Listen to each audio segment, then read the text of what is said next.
हसन भाई, मेरा आपसे सवाल ये है कि ये तज़किया है क्या, और क्या ये वाकई इस दर्जे की चीज़ है कि जो हो गई तो हो गई, ना हुई तो ना हुई, असल में तो अल्लाह के करीब होना है, वो हम ज़रा बड़े मामले अर्तुगरुल बन के होंगे करीब अल्लाह ताला के। तज़किया हो गया, ठीक है, ना हुआ ना सही, क्या ये इस दर्जे की चीज़ है? अब इस अभी बड़ी अहम बात आपने पूछी है। उसकी वजह यह है कि हम मुसलमान अपनी ज़िंदगी में दीन इस्लाम की मुख्तलिफ़ हिदायत पर अमल पैरा होते हैं। शब व रोज़ नमाज़ें भी पढ़ते हैं, रोज़े भी रखते हैं, हज भी करते हैं, ज़कात भी देते हैं, अल्लाह के रस्ते में इन्फ़ाक़ भी करते हैं, शरीयत के और जितने तकाज़े और जितनी क़ानूनी हिदायत हैं जो हमसे मुतल्लक़ होती हैं उन पर अमल की कोशिश भी करते हैं। लेकिन इन तमाम चीज़ों पर अमल दरामद करते हुए हमारे ज़हन में कोई कोहेरेंट तसव्वुर नहीं होता कि ये सब चीज़ें, ये सब रिचुअल्स जो मुकर्रर कर दिए गए हैं, ये असल में हमारी शख्सियत को ले जाना कहाँ चाहते हैं। गोया इन तमाम का मकसद क्या है, यानी इनका हदफ क्या है कि जो इन सब प्रैक्टिसेस से एक बंदा मोमिन को गुजार के उस मंजिल तक पहुँचना है, ये हम पर वाज़ेह नहीं होता। और बिलुमूम हम इन तमाम चीज़ों को इंडिपेंडेंट रिचुअल्स के तौर पर, अलग अलग मुनफरिद प्रैक्टिसेस के तौर पे कर रहे होते हैं और इनके मकसद की आगही हमारे जहन में नहीं होती। तो ये बड़ा अहम सवाल है हर मुसलमान के सामने जो दीन इस्लाम पर खड़ा है। इस सवाल की इतनी अहमियत है कि अगर आपके सामने नस्बुलैन और हदफ वाज़ेह ना हो तो जितनी प्रैक्टिसेस हैं वो आप रोज़ कर रहे होंगे, लेकिन वो आपको मंजिल तक नहीं पहुंचा रही होंगी। तो इसमें हमारा नुक्ता नज़र क्या है, हम दीन इस्लाम को कैसे देखते हैं। आपने बताया मुख्तलिफ़ ताबीरात हैं, लोग दुनिया में गलबे को दीन का हदफ करार देते हैं, लोग सैर बातिन को, अपने आप को एक्सप्लोर करने को, इसको दीन का हदफ करार देते हैं। मुख्तलिफ़ ताबीरात हमारे माशरे में मौजूद हैं। मैं जो कुछ तालिबाना तौर पर समझा हूँ वो आपकी खिदमत में रख देता हूँ।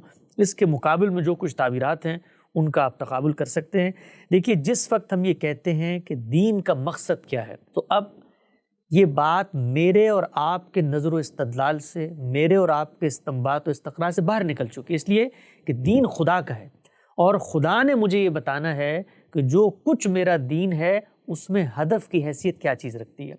तो जब हम अल्लाह के दीन का मुताला करते हैं तो जो सबसे पहली बात कुरान मजीद में सामने आती है वो ये है कि अल्लाह ताला ने इरशाद फरमाया, वमा खलक़तुल जिन्न वल इंस इल्ला लियअबुदून, कि मैंने इन जिन्नो इंस को इसलिए बनाया है कि ये मेरी इबादत करें। इसी बात को दूसरी जगह सूरह नहल में अल्लाह ताला ने बयान फरमाया, वलक़द बअसना फ़ी कुल्लि उम्मति रसूलन अन इअबुदुल्लाह वज्तनिबुत ताग़ूत, यानी मैंने हर उम्मत में एक रसूल भेजा है। क्यों भेजा है? इसलिए कि तुम तागूत से बचो और अल्लाह की इबादत करो। आप यहाँ देखिए, दो अल्फाज इस्तेमाल हुए, एक इबादत, एक तागूत। तागूत का क्या मतलब है? तागूत का मतलब है तमर्रुद, सरकशी, बगावत, किसी चीज़ को अपने ऊपर तस्लीम ना करना। और इसके मुकाबिल में है इबादत। इबादत का क्या मतलब है? झुकना, खुशू। आप देखिए, जो लुगत के माहिरीन हैं, इबादत के लफ्ज़ की जब तहलील करते हैं तो क्या लिखते हैं? अस्लुल उबूदियती अल खुजू व तज़ल्लुल। इबादत की असल क्या है? झुकना, आजी अपनाना, पस्ती अपनाना। यही वो तसव्वुर है कि जिसको फिर कुरान मजीद मुख्तलिफ मकामात पर बयान करता है, खुशू, खुजू, इख़बात, इनाबत, कुनूत और तज़र्रुर के अल्फाज में। तो गोया ये एक दाखिली कैफियत है जो दीन चाहता है आपके अंदर पैदा हो। जब ये दाखिली कैफियत पैदा होती है तो इसके नतीजे में शुक्र, तक़वा, तफ़वीज़, रज़ा, तस्लीम, ये जज्बात हैं जो कुरान मजीद कहता है आपके अंदर पैदा होने चाहिए। ये वो तसव्वुर है इबादत का कि जो आपके दाखिल से फूटता है। जब ये आपके दाखिल से फूटता है तो ये अब्द और माबूद के ताल्लुक़ के बातनी मज़ाहिर हैं, ये आपके अंदर से उठने हैं। जब ये आपके अंदर से उठेंगे तो आप हर वक्त खुदा की आजमाइश पर सब्र करेंगे, आप हर वक्त उसकी इनायतों पर शुक्र करेंगे। आपके अंदर उसके साथ ताल्लुक़ का एक बे इंतहा मोहब्बत का जज्बा और इसी तरीके से बे इंतहा खौफ का जज्बा पैदा होगा कि वो खालिक कायनात है, वो पालनहार है। उसके हाथ में अगर अन्नाने हुकूमत और इक़्तिदार है, उसके हाथ में अगर कायनात का नज़्म व नस्क है, उसके हाथ में अगर तदाबीर उमूर है, वही है जिसने खल्क़ किया है और वही है जो खल्क़ के बाद अमर की भी हैसियत रखता है। तो फिर मैं उससे ताल्लुक़ का इजहार करूँ, तो ये इबादत का बातिन है। हम इंसान सिर्फ एक नफ्सियाती वजूद नहीं है बल्कि हमारा एक खारजी वजूद भी है। तो ये खारजी वजूद है कि जिसके अंदर इबादत फिर रुकू, सुजूद, नमाज, रोज़ा इनकी सूरत में नमूदार होती है। गोया इबादत ही का जज्बा है, जब वो ज़ाहिर में आता है तो परस्तिश बन जाती है। तो ये वो इबादत है कि जिसके तसव्वुर से पूरे के पूरे दीन का वजूद सामने आता है। यानी इबादत की ही माबाद तबियाती अखलाकी एहसासात हैं اور انہی کے مراسم عبودیت ریچولز ہیں جو اللہ نے طے کر دی ہیں، اس کے نتیجے میں دین کی ایک تصویر بنتی ہے، اور اللہ تعالیٰ یہ کہتے ہیں کہ پھر اس دین پر تم نے عمل پیرا رہنا ہے۔ دیکھیں اسی بات کو اللہ تعالیٰ نے قرآن مجید میں ارشاد فرمایا ہے کہ شرع لکم من الدین ما وصی بہ نوحا والذی اوحینا الیک ما وصینا بہ ابراہیم وموسیٰ وعیسیٰ ان اقیموا الدین ولا تتفرقوا فیہ، یعنی یہ وہی دین ہے جو اے محمد صلی اللہ علیہ وسلم آپ سے پہلے پیغمبروں کو دیا گیا ہے، جو موسیٰ کو دیا، جو عیسیٰ کو دیا، جو ابراہیم کو دیا، جو آدم کو دیا، جو نوح کو دیا، اور آپ نے بھی اسی پر عمل پیرا رہنا ہے اور تفرقے سے بچنا ہے۔ یہ دین ہے۔ اس دین کو جب آپ ڈیکوڈ کرتے ہیں قرآن مجید کی روشنی میں تو اللہ تعالیٰ یہ بتاتا ہے کہ یہ دین دو کیٹیگریز پہ مبنی ہے، یعنی اس کے جو کانٹینٹ ہے، اس کے جو مشمولات ہیں وہ دو چیزوں پر مبنی ہیں۔ وہ دو چیزیں کیا ہیں؟ پہلی ہے الحکمہ اور دوسری چیز کیا ہے؟ الکتاب۔ الحکمہ کیا چیز ہے؟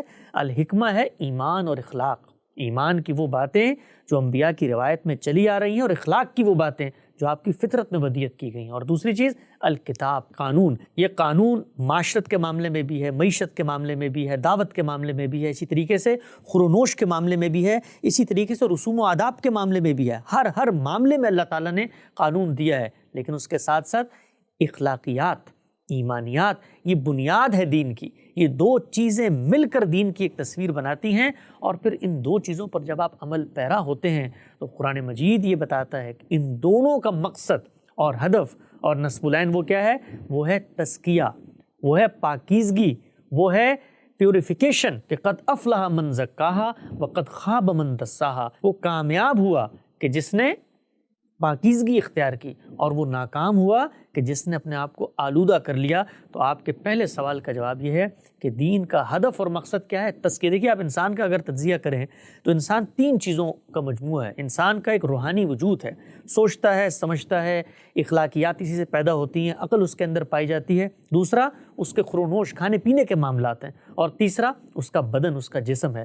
تو تینوں پہلوؤں سے دین میں تزکیہ مطلوب ہے۔ یہ دوبارہ بتائیے گا کہ تین چیزوں میں ہم نے پیوریفیکیشن حاصل کرنی ہے۔ نمبر 1 اخلاقیات، جی، نمبر 2 کھانے پینے کی چیزیں، اور نمبر 3 ہمارا جسم، بدن کی طہارت۔ اپنے اخلاق کو بھی پاکیزہ کرنا ہے، افکار کو بھی پاکیزہ کرنا ہے، اعمال کو بھی پاکیزہ کرنا ہے۔ اس کے ساتھ ساتھ جو کچھ آپ کھاتے ہیں اس میں بھی پاکیزگی لانی ہے، طیبات کھانے ہیں، خبائث نہیں کھانے۔ اور آپ کا بدن جو آپ کی شخصیت کا تعلق آپ کے خارج سے پیدا کرتا ہے، اس کی بھی تطہیر کرنی ہے، اس کو بھی پیوریفائی کرنا ہے، اس کی بھی غلاظتوں اور علائشوں کو دور کرنا ہے۔ اس سب کو جب آپ سامنے رکھتے ہیں تو دیکھیے قرآن مجید دین کا مقصد کیا بیان کرتا ہے، اور اس موقع پہ بیان کرتا ہے کہ جس وقت وہ پیغمبر کو بھیج رہا ہے۔ فرمایا وَالَّذِي بَعَثَ فِي الْأُمِّيِّينَ رَسُولًا مِّنْهُمْ يَتْلُو عَلَيْهِمْ آيَاتِهِ وَيُزَكِّيهِمْ وَيُعَلِّمُهُمُ الْكِتَابَ وَالْحِكْمَةَ، کہ میں نے انہی امیوں میں سے ایک پیغمبر مبعوث فرمایا۔ وہ کیا کرتا ہے؟ اسی قرآن کی آیتیں انہیں پڑھ کے سناتا ہے تاکہ ان کے ذریعے سے ان کا تزکیہ کرے، یزکیہم، اور ان کو تعلیم دے اسی کتاب اور حکمت کی، یعنی قانون و شریعت کی اور ایمان و اخلاقیات۔ تو یہ پورا کا پورا مقصد ہے دین کا، جس کو ہم تزکیے سے تعبیر کرتے ہیں۔ اس تک اللہ تعالیٰ آپ کو پہنچانا چاہتے ہیں۔ اس تعبیر کے مقابل میں جو باقی تعبیرات ہیں آپ اس کو رکھ کے دیکھ لیں اور قرآن مجید کی ان تصریحات کا مطالعہ کریں، تو آپ پر یہ بات بالکل واضح ہو جائے گی کہ دین کا ہدف اور دین کا مقصد کیا ہے۔